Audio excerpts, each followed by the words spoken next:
Hello and welcome back to the mini-sode of the Book Marketing Tips and Author Success Podcast. This is Penny Sansevieri and Amy Cornell. I just want to lead off the show by saying I'm going to try not to sound too buzzkill or too bitter. We're talking about advertising. So we had recently some authors that were running. Amy's already laughing, as you can hear, because we've had many conversations around this, that were running ads to get their book, for book to movie, that kind of thing. And I'm not a fan, and that's the show. Have a nice day. No, I'm kidding. I'm not a fan. That also needs to be on merchandise. Amy, do you want to talk a little bit more about this? Because I'm just going to go off the rails at this point. Again, we have very strong feelings. That is definitely going to be on the first round of merch release for sure. Yeah, for sure. Yeah, I think when Penny and I were chatting about this, I think one of the, and she'll go into more detail about, specifics, but one of the things that we both noted, it has kind of always been a problem and a challenge, I should say, for authors is that, we recognize, Penny experiences this personally, dozens of times over, that you put in a lot of effort, a lot of time, a lot of research, blood, sweat, tears, rounds and rounds with your editor and book cover designers and all these things. And by the end, you just really want things to work. You want your book to succeed. You want, You go through all of that and you're like, can the next part just be easy, please? Yeah, absolutely. Yes. And we recognize that, but the problem is that when you kind of get into that mindset that where you just kind of cross your fingers or, kind of think like, oh, this sounds like an easy way to do X, you get out of the mindset where you can be a really critical thinker and be smart about the decisions you're making and how they really benefit you and maybe how they don't. So you're an author in one way, but as a business person, being an author, you also need to remember how to be a consumer as well. And really focus also on, the consumer experience and remaining objective in that regard and balancing those two elements of being a successful author.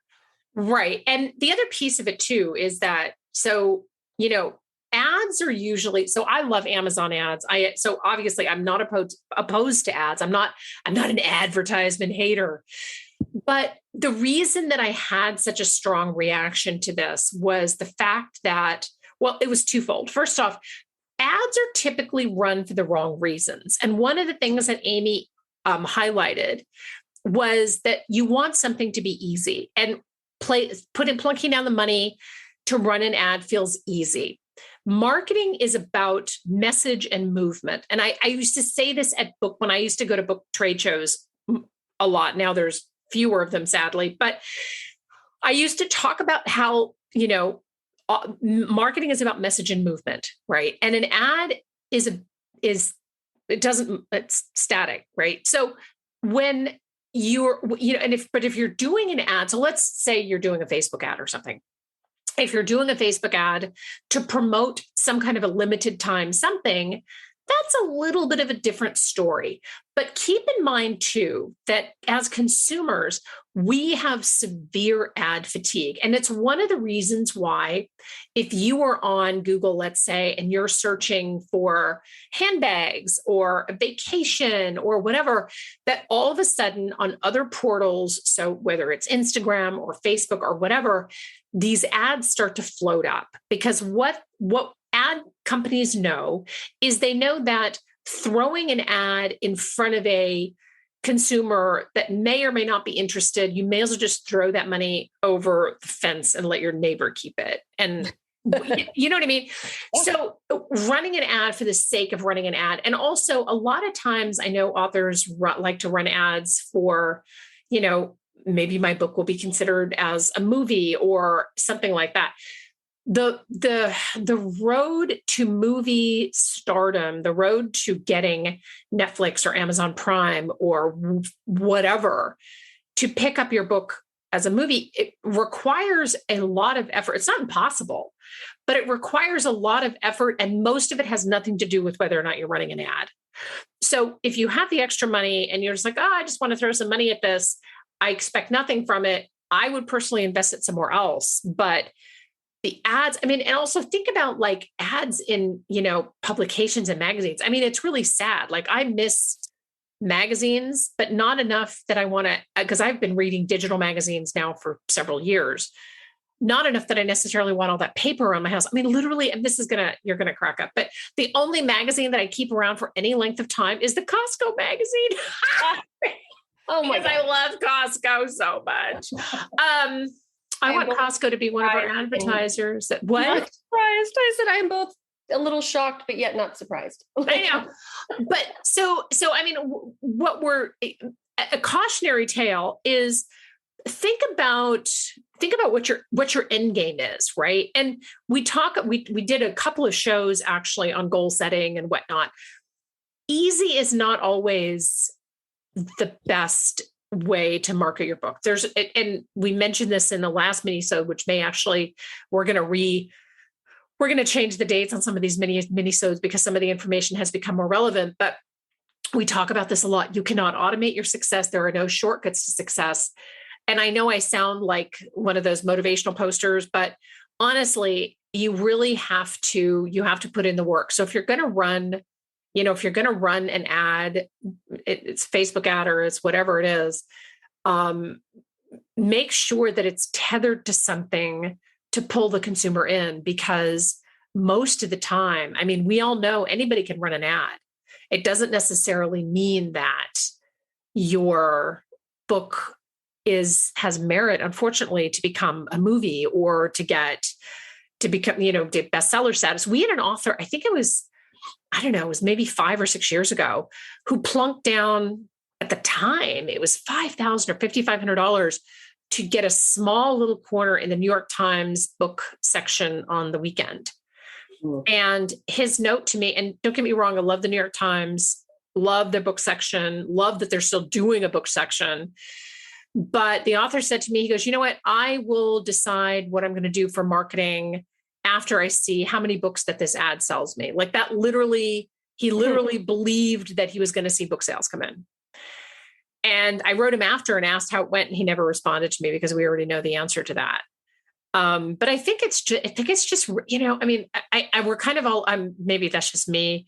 I keep saying we, but I'm a little all over the place with this because there are so many different areas that I think this kind of decision-making really impacts. Right. And it's worth noting too, I think that, Penny's given a lot of technical reasons for why it doesn't make sense, but sadly there's a predatory aspect to this as well. Yes. There authors, kind of how we opened with that, you've gone through a lot to get that book out there. Yes. And we absolutely respect that. And we know that experience, that drives a lot of why we do what we do, the recommendations, things like that.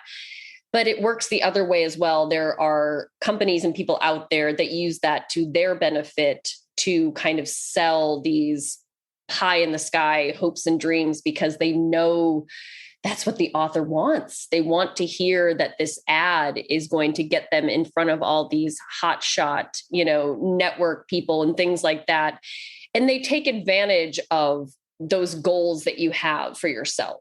Yes. In a way that is not, you know what I mean? They really can't give you a quantifiable return for what you're investing in. It's just the flashy version of it. And so I think that's also important to note that we're not just here to trash ads because we're not huge fans. While that is part of this, it is a predatory element to this as well. And especially, Penny, you mentioned this to me about a month ago, an uptick in kind of this essentially cold email version of all these just fabulous opportunities that are popping up for authors, right? Yeah, absolutely. In fact, I want to say 3 emails just in the last month from people who say, I can turn your book into a movie. And There's that whole side of it too, because we actually had a guy, I don't remember who it was. I don't know if it was a guy or it was a woman or who it was. I don't even remember the name of the company, but they wanted us to send them, and we were going to get a percentage of this. They wanted us to send them authors because what they did is they created movie trailers to supposedly entice producers to turn the book into a movie. And I don't know that, I don't even think they're still in business, but it was $20,000 a pop, right? And they were going to give us, I don't know what it was, maybe it was 5 or 7,000. So it was quite a big commission to do it. And I won't do it. I won't do it because it's snake oil. We've been in business for 21 years, not selling snake oil. I'm not going to start now. But it's also, and there's nothing against book trailers at all, but I think that when you're being approached with something, just ask yourself some really critical questions. What's the end game here? What's this really going to get? Because Flash is fun. I was just in Vegas with some family of mine. It's like everything about Vegas is Flash, but a lot of times, and with all due respect to Las Vegas, there's not a lot of substance to it. So ask smart questions and look at really where you're spending your money, because maybe that could be invested in some other way. Right.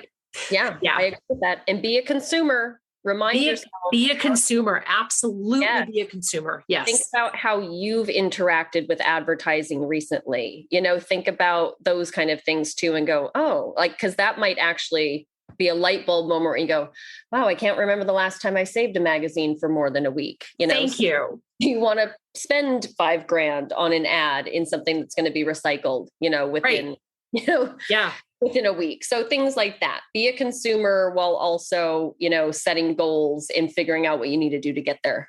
Absolutely. And again, if you come to my house, the only magazine I have is Costco magazine. And that's pretty much the thing. Penny will have cold drinks ready. My Costco obsession knows no bounds. I want to thank you so much for tuning in to the Book Marketing Tips and Author Success mini-sode. This is Penny Sansevieri and Amy Cornell, and we will see you next time. Bye-bye.